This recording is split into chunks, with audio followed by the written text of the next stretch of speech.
Welcome.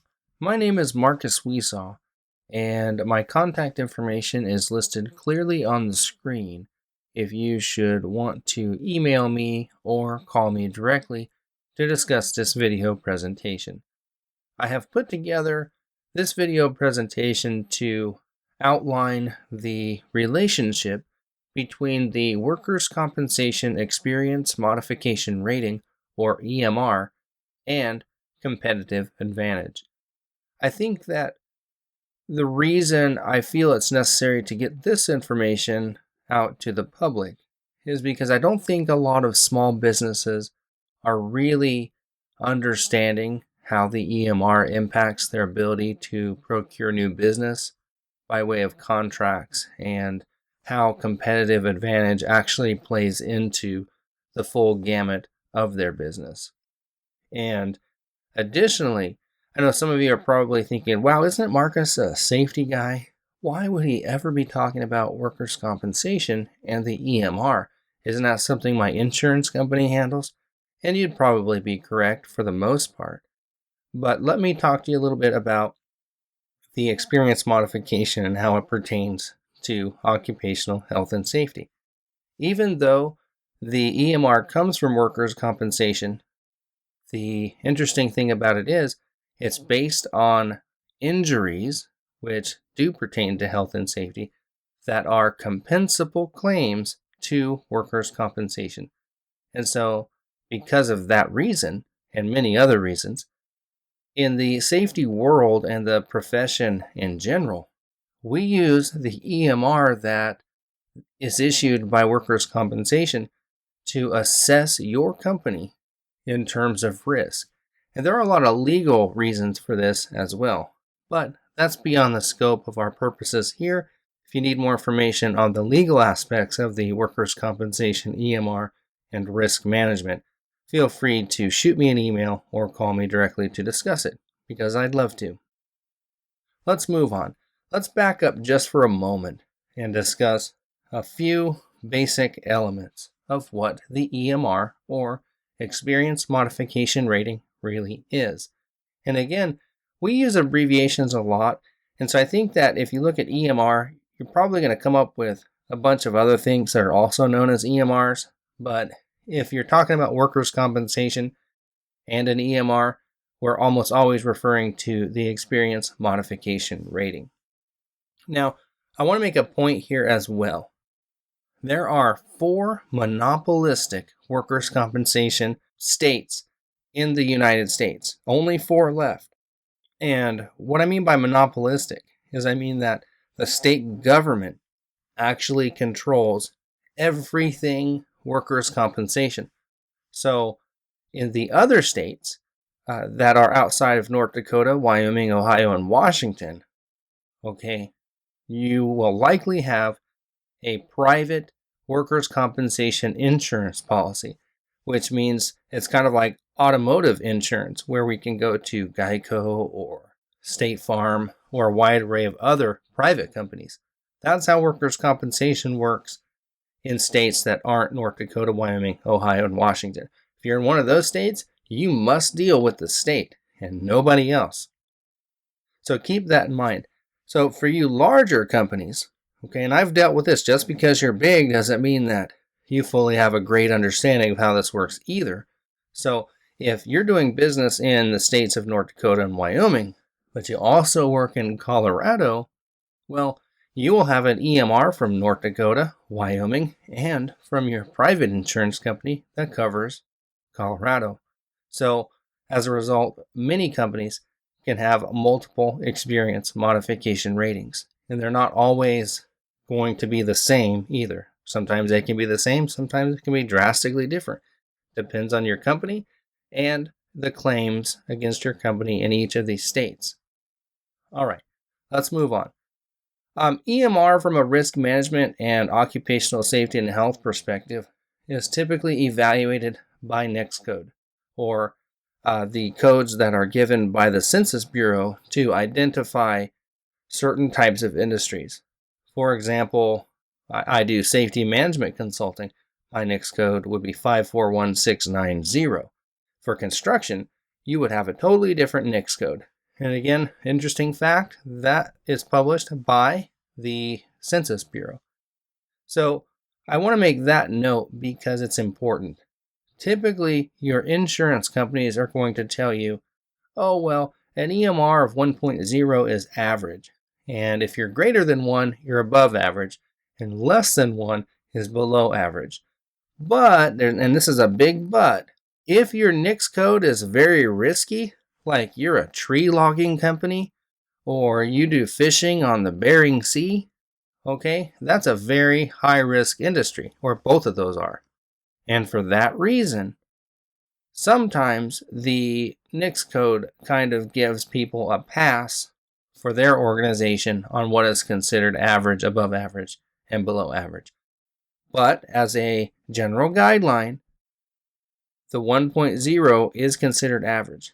And this is important because new companies, okay, they're going to have 3 years of workers' compensation data in order to become eligible for an EMR. And again, that's a general rule of thumb. Could that be different for your workers' compensation company?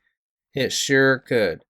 So keep that in mind, and let's go ahead and move on now. I hope that gives you a good background of what the EMR is, but again, if you have questions, let me know. So when it comes to competitive advantage, we have to go to the individual that pretty much perpetuated the entire notion and idea of competitive advantage. So what I'd like to do is just introduce Michael Porter's 5 forces model, something that I learned in graduate school. And Michael Porter is a very renowned and famous, really, professor at Harvard University. And he's pretty much famous because of his ideas on competitive advantage. So that being said, what Michael Porter has discussed here in terms of the 5 forces model is that in order to be competitive, a company or organization has to deal with several kinds of rivalries. I'm just going to briefly go over these. Bargaining power of suppliers, the threat of substitutes, bargaining power of buyers, and the threat of new entrants. Okay, now I want you to think about this threat of new entrants. If we're talking about an experience modification rating, and I told you that 1.0 is considered average, well, that's not really much of a threat as a new entrant, is it?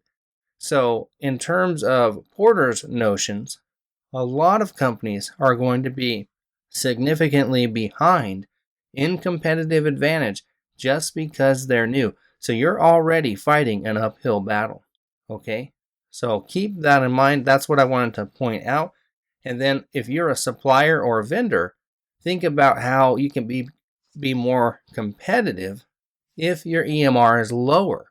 Let's say it's a 0.7 and your competitors are hovering around 0.8 or 0.9 or even at 1.0. That gives you a little bit more bargaining power and therefore a little bit more industry rivalry. So let's go ahead and move on. So what I've done here is I have put together a nice chart to outline how competitive advantage plays into the experience modification rating from workers' compensation. Now the idea here is, let's pretend we have just any old company, and the company had a pretty poor safety and health record. They had quite a few injuries that which some of them resulted in, let's say, some workers' compensation claims in 2011. Okay, and obviously this is all hypothetical, and some of there is a bit of lagging in terms of the EMR. So keep in mind the EMR goes back 3 years. So whatever happened in 2011, if that was a bump in some states or circumstances, we would be dealing with claims that occurred in 2008, 2009's kind of time frame. So it's not exactly indicative of the year 2011. But for the purposes here, I'm going to be very simple and just try to show you a trends analysis from an EMR perspective here. So let's look at 2011. And let's say our 2011 EMR was, let's say, 1.15. Okay, to give you an idea, pretty much anything above 1.05, and again, that's 1.05, is not going to be competitive. It's going to be considered high risk. And who's going to evaluate these? Well, you're going to be evaluated on your EMR when you try to put in bids and requests for proposals to different contracting organizations. They're going to see, wow, your EMR is quite high. We don't want you to have an injury on our property, on our premises, because that could be a risk for us. So keep that in mind. Again, that kind of goes back to that legal risk management thing. So I don't want to go down that rabbit hole right now. But anyway, anything above, let's say 1.05 is going to be considered not competitive and high risk in general. Again, if I go back to that NICS code and we look at the industry average, it might not always be 1 exactly. So let's move on here. Let's look at 1.0 there. If your EMR is at 1.0, we're going to consider you average and actually mid-risk. So if you're a new company and we really like your service, or you really have a great product or service to add, I might say, well, they have a 1.0 EMR because they're a new company and they haven't established themselves to a degree that would allow them to get beneath that industry average. So there might be exceptions, and that's going to depend. But your competitors, if they have a lower EMR, they might have a competitive edge on your company. So now what I'd like to do is give you another range here. So a range on your EMR between a 0.8 and 0.9, you're going to be competitive and you're going to be considered low risk. Okay, and that's just what you're going to do is beat most of the companies out there. Most of your competitors are not going to be able to be in that 0.8 to 0.9 range. So if your EMR is hovering between 0.8 and 0.9, you're doing really, really good. Okay, now let's go all the way down and let's say you're about 0.7 to 0.8 on your EMR. Well, hey, you have done an excellent job. Your company is stellar, and I don't know of very many companies that could compete with that in particular. So you would be considered highly competitive and a very low risk. So keep that in mind. So if you look at this graph again, just to wrap this portion of the video presentation up, if you looked at 1.15, for example, in 2011, and then let's say we're 0.95 in 2012, and then maybe we reached 0.78 or so in 2013. I'm looking at that trends analysis and I'm thinking, wow, this company has made a gigantic turnaround and they really want to promote safety within the organization. So if I see a trend like this, I'm going to wonder why it was so high at one point, but I'm looking at how that trend has been corrected to a very competitive path. So I hope that your organization could have a similar outlook. Okay, get that EMR as low as possible. So take action. So the point of this presentation is the lower your experience modification rating, the greater your competitive advantage. So how do you do this? Here are a few tips to help you lower that EMR. Firstly, I want you to manage your claims better. Okay, I'm going to tell you something that might shock you. Doctors, clinics, hospitals, physical therapists, they love workers' comp claims, love them. I have seen different healthcare providers drain workers' compensation cases for everything that they are worth. I have seen it time and time again in my career. So manage your claims. There are different ways to do that, and it can get complex. And if I need to do more video presentations on claims management, let me know. I'd love to do that. If there's no interest, I won't. So manage your claims better. Okay, I'm going to leave it there. I'm not going to tell you how right now. I'm going to move on here. Lower your injury rate. So the simplest thing that you can do is if you have a high experience modification rating, You're obviously exceeding the claims in cost than what workers' compensation basically bet that you would exceed. Okay, so what they do is they have a level, an expected loss rate. So let's be real simple. If workers' comp thought that they would pay out $100,000 on claims for your company for the last year, and they end up paying $1,000,000, 10 times what they bet on, well, you better believe your EMR is going to go up quite a bit. All right. So the simplest and easiest thing that you can do is reduce the injuries in your company. That means figure out why there were injuries that were later compensable by workers' compensation. All right. And figure out how to correct those types of causal factors that resulted in the injury in the first place. All right. Again, this can be very, very difficult to assess and evaluate. And I hope that I'm not being too broad here, but I got to move on here. So lowering your injury rate will help lower your EMR. That's my point. Next, evaluate the culture of safety in your organization. Are your employees getting the training that they need? Are they wearing their personal protective equipment? Are they abiding by the policies and procedures that you've set forth, if you do have them? And are you trying to reduce your injury rates in another way? So all of that comes together to formulate your safety culture. So evaluate that and then evaluate it for effectiveness. Finally, I'll give you one last point here, and that's assess workplace hazards and risks. Okay, so this is all tying together now.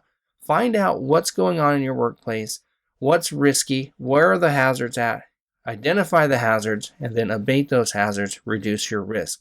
And as always, if you need help with any of this kind of work, if you just don't know where to start, always think about hiring a professional if you need help.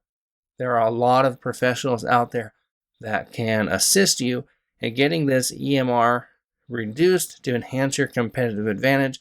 The way you do that is to address what I've just spoke of in terms of safety culture, injury rates, and claims management. Hope that helps you. Let's move on. Again, my name is Markus Wesaw, and I hope that you've enjoyed this video presentation on the experience modification rating, or EMR, from workers' compensation in terms of competitive advantage. Hope the information was useful to you, and if you have any questions, feel free to call me directly or email me if that's easier. Again, I'm Markus. Thank you very much.